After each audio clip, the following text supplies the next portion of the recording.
party, roaming and buckets, wands and cards, and things to Satan as thy guards. On a hill one asked over the sea, to me, come with Apollo in bridal dress, shepherdess and piperess, come with activist silken shroud, wash thy white thigh in God, in the moon, the woods, the marble font, the dim of dawn, the amber font, dips of purple of passion of prayer, the crimson shrine, short snare, soul of stars, eyes of blue, watch thy wonders living through, the tangled grove, the now cold, the living tree, spirit, soul, the white ring over the sea, O pan, devil of God, to me, my man, people to come with shiny spread over the hill, come with crumbs, low buttery from the spring, come with pipe, and we not right, on the way to breathe and wrestle, air that crack had no clothes to nestle,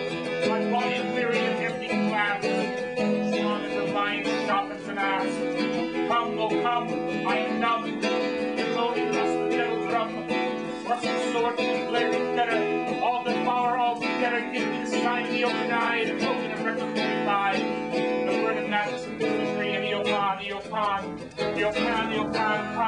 I am a man, do what thou wilt, the great God can, O Pan, I am awake in the grip of the snake, the eagle slashed with the bleached claw, the gods will raw, the great beast comes, O Pan, I am born to death of the unicorn, I am Pan, I am thy man, build thy flock, I am gold, I am God, flesh and the bones, clothed thy rod, loose the sea, and I race with the rocks, from the souls of the summer to equinox, and I rave, I break, I rip, an everlasting world without end, that can make man, in the might of Pan, Pan,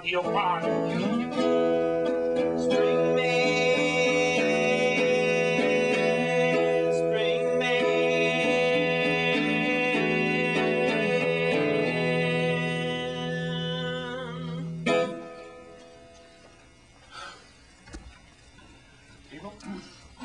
What we're doing tonight is a kind of a celebration.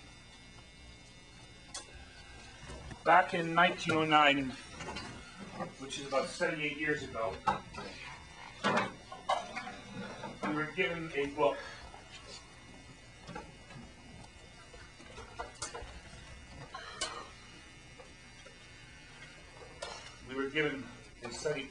We are now celebrating the 79th anniversary of the Book of the Law. With this thin volume, a new eon was launched, the eon of the crowned and conquering child. This book was a seed from which the hippie movement of the 60s and 70s, the seed that produced every major pagan Wiccan movement of today. Gerald Gardner, the founder of Gardnerianism, witchcraft, was first a devotee of this volume. From Gardnerianism was spawned Alexandrianism, the second major witchcraft belief. A student of Mr. Gardner brought Wicca to the West. His name, Ray Butler. In the 70s, he was thrown out of Gardnerianism and started a third major belief, Siak Wicca. But the spread of these three movements came with multiple fragments of the groups, forming together, known as the eclectic Wicca. How did this volume get here? Who gave it to us? On October 12th, 1875, born in England, was a man named Aleister Crowley. He was a poet, and that's why we celebrate his holidays with my friends and the poets. A mountaineer, a master of ceremonial magic. He was a member of a magical order known as the Golden Dawn, which he shared membership with people like Bram Stoker, and Yeats the poet, and Algernon Blackwood. And while in his early 30s, on his honeymoon, he went to Cairo to impress his wife. He decided to call forth the spirits in the Great Pyramid. After which his wife told him, "They are waiting for you."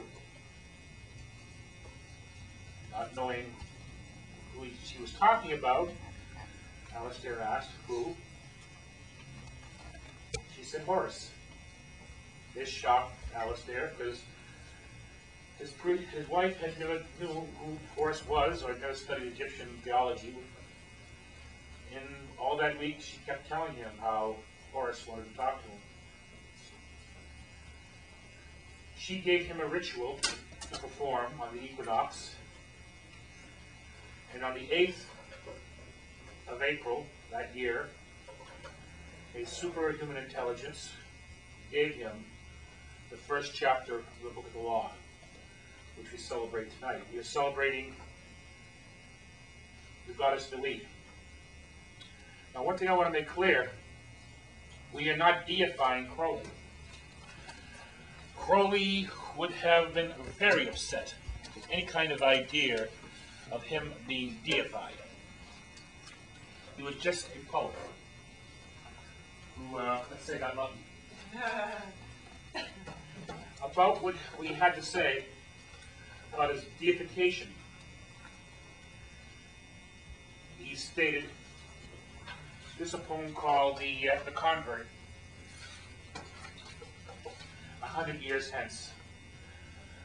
There met one eve in a sylvan glade, a horrible man and a beautiful maid. Where are you going, so meek and holy? Going to the temple to worship Crowley. Crowley is God then. How do you know? Why, Captain Fuller tells us so. And how do you know what's Fuller's right? I'm afraid you're a wicked man. Good night. While this sort of thing is styled success, I shall not count it bitterness. And like I said, how he thought about what he tried to do with his poetry and his works. In his volume, Knocks on Pots, he gives us two great poems. One's called The Poet. Bury me in a nameless grave.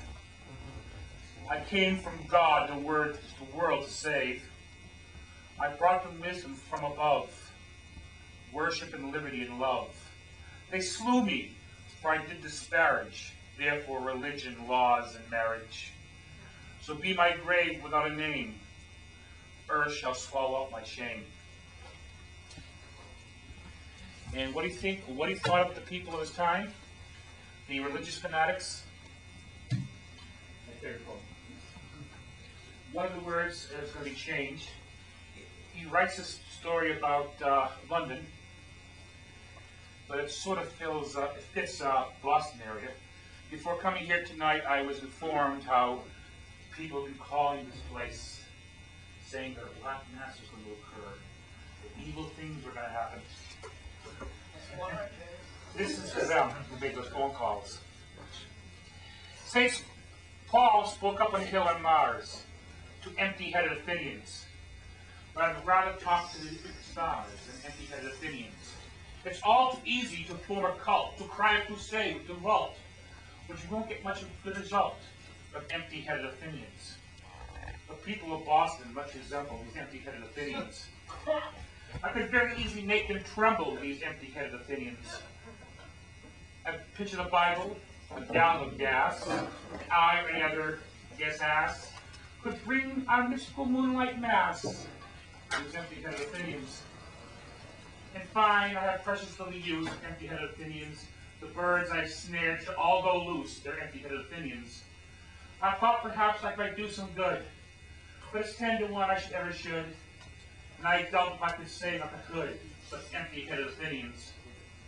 So with any luck, I shall bid farewell to empty-headed Athenians. For me, they may all go to hell, the empty-headed Athenians. I hate your idiot jolts and jars, your monkeys grinning behind your bars. I'm more at home in the moon and stars than empty-headed Athenians.